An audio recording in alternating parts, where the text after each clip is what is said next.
विधानसभा चुनाव के नतीजों के बाद इस वक्त ये सवाल हर तरफ गरमा रहा है कि क्या यूपी इलेक्शन में बीजेपी की इस महाजीत के लिए कुछ बड़ी फिक्सिंग की गई थी। आरोप ईवीएम मशीन पर लग रहे हैं और सवाल ये है कि क्या लाखों ईवीएम मशीन में बीजेपी का वोट पहले से ही फिक्स था।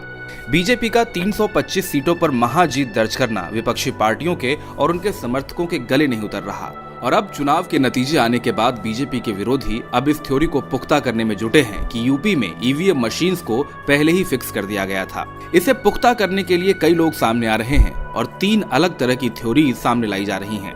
थ्योरी नंबर 1, दावा किया जा रहा है कि हर बूथ पर कई ऐसी ईवीएम मशीन पहुंचाई गई जिन्हें खराब बताकर ऑन ही नहीं किया गया, लेकिन काउंटिंग के वक्त इन्हें भी शामिल किया गया। दावा किया जा रहा है कि ऐसे ईवीएम मशीन्स में पहले से ही बीजेपी के लिए वोट्स प्रोग्राम करके रखे गए थे।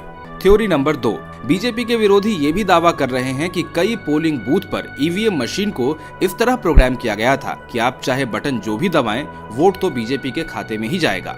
थ्योरी नंबर 3, यूपी चुनावों में फिक्सिंग सूंघने वालों की तीसरी थ्योरी ये है कि काउंटिंग से पहले तमाम ईवीएम मशीन्स में पड़े सारे पुराने वोट्स को डिलीट कर दिया गया और फिर नई प्रोग्रामिंग के जरिए सिर्फ एक क्लिक के सहारे सारे ईवीएम मशीन में नए वोट जो कि बीजेपी के पक्ष में थे वो डाले गए। हालांकि अभी तक इन थ्योरी को साबित करता कोई सबूत सामने नहीं आया है, लेकिन ईवीएम मशीन के इस्तेमाल और उसकी फिक्सिंग पर हर तरफ चर्चाओं का बाजार गर्म है। YouTube पर अचानक से ऐसे वीडियोस की भरमार आ गई है जो बता रहे हैं कि ईवीएम मशीन में फिक्सिंग की गई है, लेकिन सबूत अभी किसी के पास भी नहीं है। हालांकि ईवीएम में फिक्सिंग का आरोप लगाने वाले इस बात का जवाब भी नहीं दे पा रहे कि अगर बीजेपी ने यूपी में फिक्सिंग कर ली तो फिर गोवा, पंजाब और मणिपुर में क्यों नहीं कर पाई। खैर, रिजल्ट के बाद आरोपों की रस्साकशी तो अभी काफी वक्त तक चलेगी ही। इंडिया न्यूज वायरल की रिपोर्ट।